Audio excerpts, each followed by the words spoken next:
नमस्कार दोस्तों, स्वागत है आपका हमारे चैनल पर। जहाँ आज हम जानेंगे उत्तर वैदिक काल से जुड़े महत्वपूर्ण एमसीक्यू को, वो भी आसान और एक दिलचस्प तरीके से।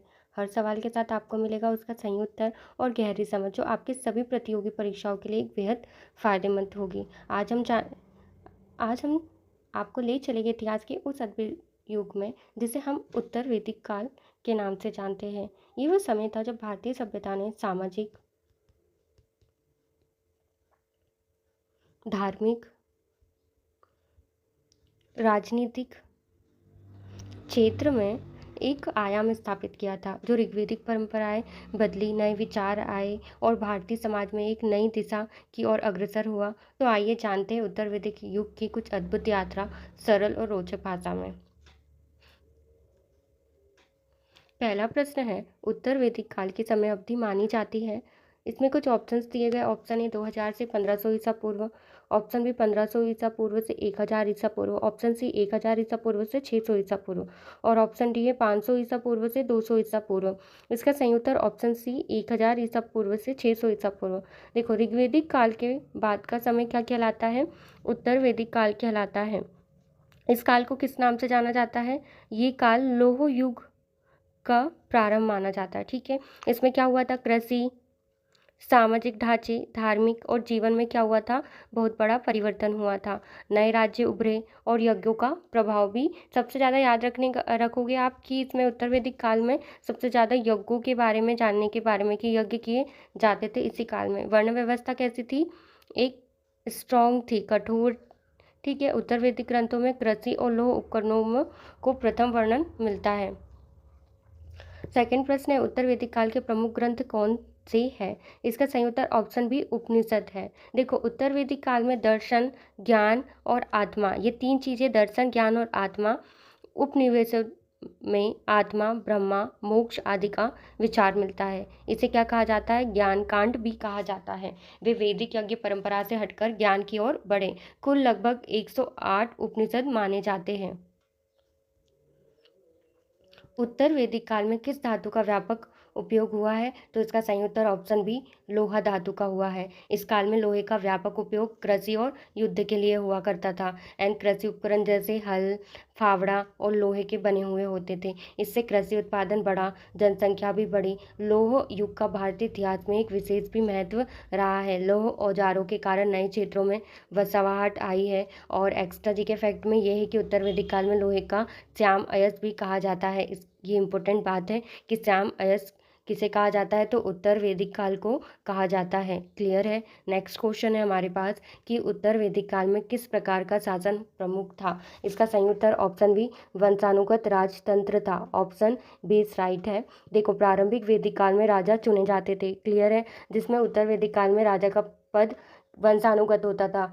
राजाओं का अधिकार और शक्ति बढ़ती गई और राजा स्वयं को ईश्वर का प्रतिनिधि मानने लगे और सभा और समिति कमजोर होने लगी। और राजसूय यज्ञ और अश्वमेध यज्ञ से राजा अपनी सर्वोच्चता सिद्ध करते रहते थे। उत्तर वैदिक काल में वर्ण व्यवस्था कैसी हो गई थी? तो इसका सही उत्तर ऑप्शन बी, मैंने इससे पहले जब इंट्रो दे रही थी, जब मैंने कहा था कि उत्तर वैदिक काल की वर्ण व्यवस्था कैसी थी, एक कठोर थी। तो इसका सही उत्तर ऑप्शन बी कठोर। प्रारंभ में वर्णक्रम आधारित था। उत्तर वैदिक काल में वर्ण जन्म पर आधारित होता था। जन्म जैसे कि वंशानुगत कहा, मैंने बताया था वंशानुगत मीन्स कि राजा का बेटा राजा बनेगा। और ब्राह्मणों का विशेष दर्जा हुआ करता था। शूद्रों की स्थिति निम्नतम रही थी। वर्ण व्यवस्था ने समाज को जड़ बना दिया था। पुरुष सूक्त, जिसे ऋग्वेद का 10वां मंडल में 4 वर्णों का उल्लेख भी मिला है। अगला प्रश्न है, उत्तर वैदिक काल के किस यज्ञ में अश्व घोड़ा छोड़ा जाता था? तो इसका सही उत्तर ऑप्शन बी अश्वमेध यज्ञ। देखो, अश्वमेध यज्ञ जो कि राजा की सर्वोच्चता का एक प्रतीक दर्शाया कर जाता था। एक घोड़े को छोड़ा जाता था जो जहाँ तक जाता वहाँ के राजा को समर्पण करना होता। जो विरोध करता उससे युद्ध भी होता। यह यज्ञ केवल शक्तिशाली सम्राट कराते थे। और महाभारत में युधिष्ठिर का अश्वमेध यज्ञ वर्णित है। और अश्वमेध यज्ञ करने वाले राजा को क्या कहा जाता था? सम्राट कहा जाता था। अगला प्रश्न है, उत्तर वैदिक काल में शिक्षा का प्रमुख केंद्र क्या था? इसका सही उत्तर ऑप्शन है गुरुकुल। गुरुकुल जो कि विद्यार्थियों का आचार्य गुरु के आश्रम में रहकर शिक्षा प्राप्त की जाती थी, जिसमें शिक्षा निःशुल्क थी और गुरु दक्षिणा देनी होती थी। गुरुकुलों में धार्मिक शिक्षा, वेद, उपनिषद, राजनीतिक, युद्ध विद्या सिखाई जाती थी। शिक्षा का उद्देश्य क्या रखा गया था? चरित्र निर्माण था और छात्र गुरु के परिवार का सदस्य बनकर सेवा करता रहता था। शिक्षा ग्रहण करने वाले छात्र को क्या कहा जाता था? ब्रह्मचारी कहा जाता था। अगला प्रश्न है, उत्तर वैदिक काल में किस यज्ञ को सबसे महत्वपूर्ण माना जाता था? इसका सही उत्तर ऑप्शन सी अग्निशोष्टम यज्ञ, जिसमें क्या होता था? अग्निशोष्टम यज्ञ एक वैदिक यज्ञ था, ठीक है, जिसमें सोमरस का अत्यधिक महत्व था। इसमें देवताओं की प्रसन्नता हेतु हवन और स्तुति की जाती थी और यह यज्ञ यज्ञीय परंपरा का एक आधार बन गया था। इससे धर्म और राजा का वैधानिक अधिकार बढ़ता था। अग्निशोष्टम के अनेक वेद बने, जैसे अतिरात्र, वाजपेयी आदि। और एक्स्ट्रा जी के फैक्ट में ये है कि अग्निशोष्ट शब्द का अर्थ क्या होता है? अग्नि की स्तुति करना। उत्तर वैदिक काल के दौरान किस नए देवता की पूजा का बढ़ता महत्व हुआ? तो इसका सही उत्तर ऑप्शन बी विष्णु जी का, जिसमें प्रारंभ में इंद्र और अग्नि मुख्य देवता थे। उत्तर वैदिक काल में विष्णु और रुद्र, जिसे शिव का महत्व बढ़ा और विष्णु को पालनहार और रुद्र को संहारक माना जाता है। भक्ति भावना का प्रारंभिक भी इसी काल में पड़ा। ये परिवर्तन वैदिक धर्म से हिंदू धर्म के विकास की दिशा में एक पहला कदम थे। देखो, उत्तर वैदिक ग्रंथों में रुद्र का चित्रण शिव के प्रारंभिक रूप में मिलता था। हमारे पास अगला प्रश्न है कि उत्तर वैदिक काल में सभा और समिति का क्या स्थान रह गया था? इसका सही उत्तर ऑप्शन सी कमजोर रह गया था। देखो, प्रारंभिक वैदिक काल में सभा और समिति राजा को नियंत्रित करती थी, क्लियर है, जिसमें उत्तर वैदिक काल में राजा का वर्चस्व बढ़ते गया और सभा और समिति केवल एक औपचारिकता में रह गई थी। प्रशासन में जनता की भागीदारी भी घटती चली गई और सभा के वरिष्ठों की सभा और समिति को आम जनता की सभा से कहा जाता था। अगला प्रश्न है कि उत्तर वैदिक काल में जन की जगह किस शब्द का प्रयोग बढ़ा? तो इसका सही उत्तर ऑप्शन सी जनपद का बढ़ा। जन की जगह पर किस शब्द का? जनपद। जनपद मीन्स होता है जन मीन्स होता है छोटे समुदाय को दर्शाता है। उत्तर वैदिक काल में स्थायी बसावट बढ़ी और बड़े भूभाग में एक अधिकार होने लगा, जिसे जनपद कहा गया। जनपद शब्द का अर्थ क्या होता है? जहाँ जन बसते हैं। जन मीन्स लोग। देखो, कुरु, पांचाल, काशी, विदेह आदि उत्तर वैदिक काल के प्रसिद्ध जनपद थे। ऑप्शन है। अगला प्रश्न है कि उत्तर वैदिक काल में किस सामाजिक बुराई का जन्म हुआ? तो इसका सही उत्तर ऑप्शन डी दास प्रथा। देखो, दास और दासियां समाज में सेवा कार्य के लिए प्रयुक्त होने लगे। युद्ध में बंदी बनाकर लोगों को दास बनाया जाता था एंड समाज में विषमता बढ़ी। दास और दासी शब्दों का उल्लेख किसमें मिलता है? अर्थवेद में मिलता है।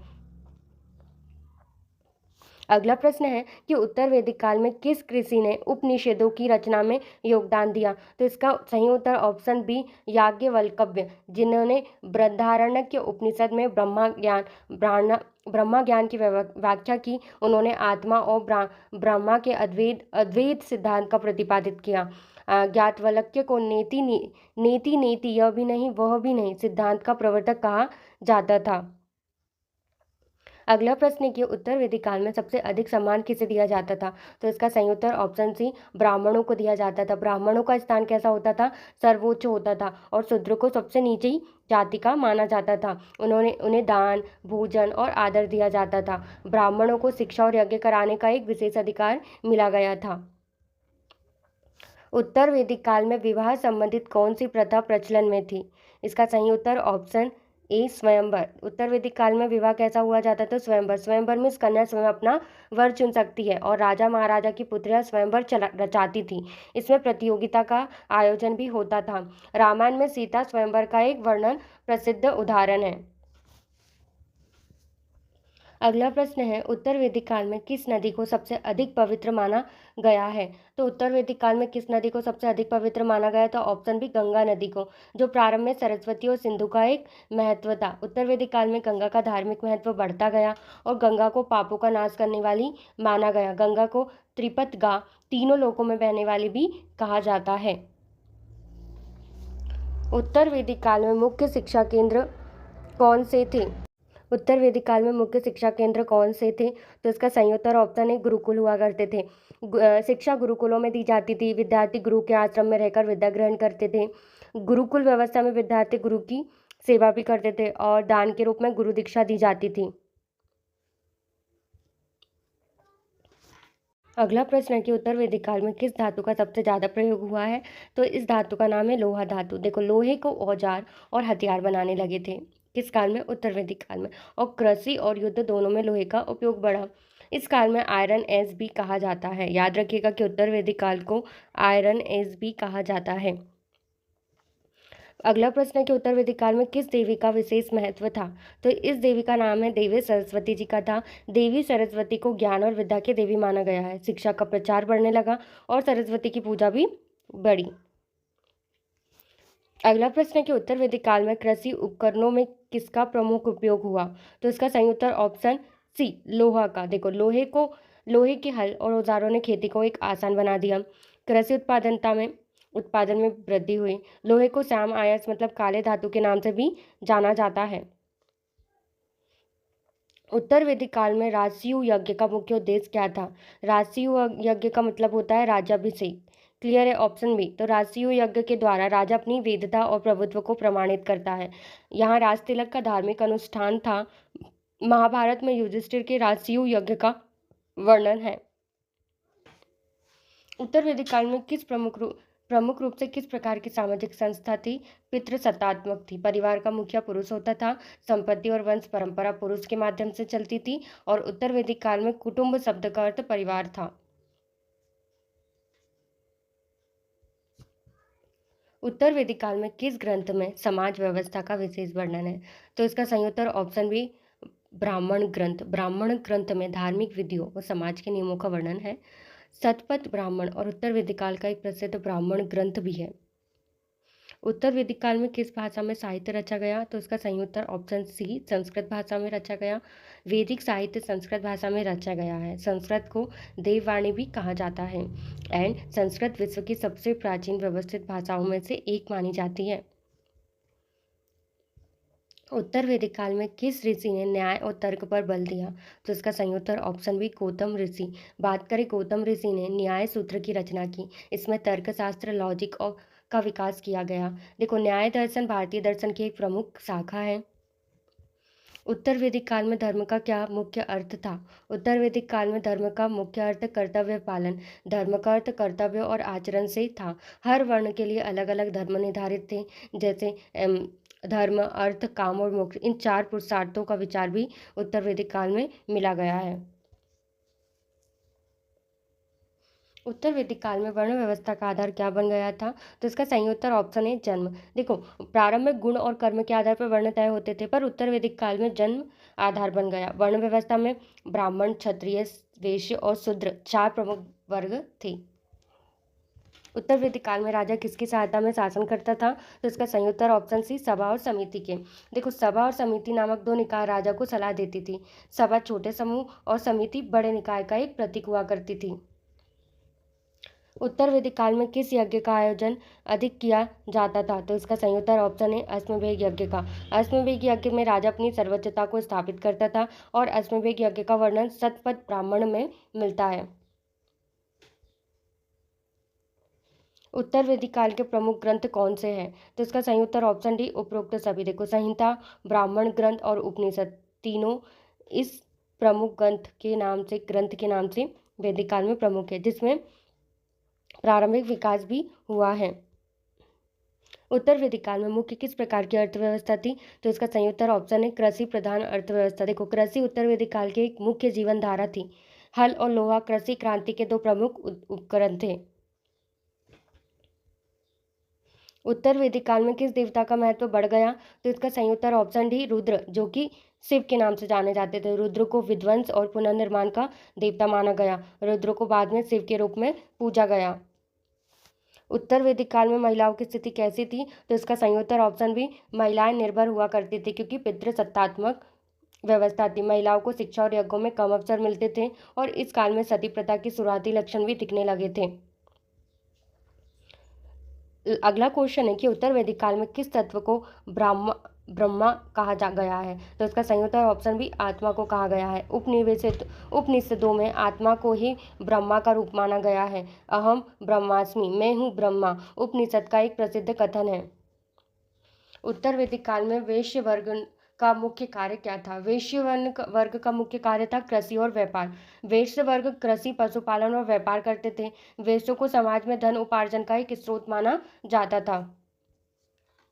उत्तर वैदिक काल में शूद्र का प्रमुख कर्तव्य क्या था? तो शूद्र का प्रमुख कर्तव्य हुआ करता था सेवा करना। शूद्रों को सिर्फ सेवा कार्य करने के लिए आरक्षित किया गया था। शूद्रों को वेद पाठ और यज्ञ करने का किसी भी प्रकार का अधिकार नहीं हुआ था।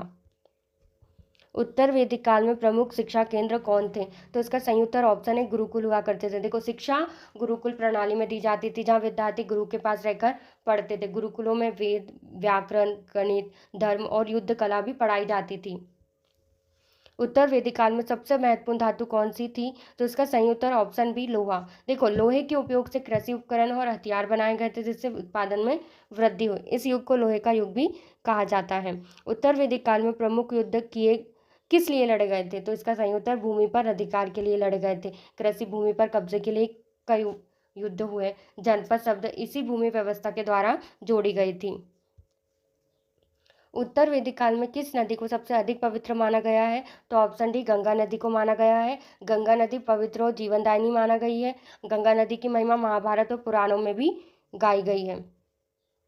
उत्तर वैदिक काल में महाजनपद का प्रारंभ किससे माना जाता है? तो जनों के एकीकरण से। कई जनजातियों के एकीकरण से बड़े महाजनपद बने। महाजनपद काल बाद में मौर्य साम्राज्य के लिए आधार माना गया था। अगला प्रश्न है कि उत्तर वैदिक काल में किस प्रकार की संपत्ति को अधिकार महत्व दिया जाता था? तो इसका सही उत्तर ऑप्शन बी पशुधन को अधिक महत्व दिया जाता था। गायों और अन्य पशुओं को धन का प्रतीक माना गया था। गाय को अघन्य न मारने योग्य कहा गया। उत्तर वैदिक काल में सामवेद का मुख्य विषय क्या था? तो इसका सही उत्तर ऑप्शन बी संगीत। सामवेद में गीतों और मंत्रों का संग्रह है। सामवेद को गानवेद भी कहा जाता है। उत्तर वैदिक काल में शिक्षा किस भाषा में दी जाती थी? तो इसका सही उत्तर ऑप्शन है संस्कृत भाषा में शिक्षा दी जाती थी। संस्कृत उस समय की धार्मिक और शैक्षिक भाषा थी और संस्कृत को देववाणी भी कहा गया है। अगला प्रश्न है कि उत्तर वैदिक काल में किस ऋषि ने अद्वैत वेदांत का प्रतिपादन किया? इसका सही उत्तर ऑप्शन बी उदालक अरुणी। अरुणी, जो कि तत्वमसि तुम वही हो जैसे विचार प्रस्तुत करते हैं, उन्हें शिष्य श्वेत केतु भी प्रसिद्ध दार्शनिक थे। उत्तर वैदिक काल के किस ग्रंथ में अर्थवर्ण ऋषि का उल्लेख मिलता है? तो अर्थवेद, जो कि ऋषि अर्थवर्ण के नाम पर पड़ा। अर्थवेद में जादू टोना और घरेलू चिकित्सा मंत्रों का वर्णन है।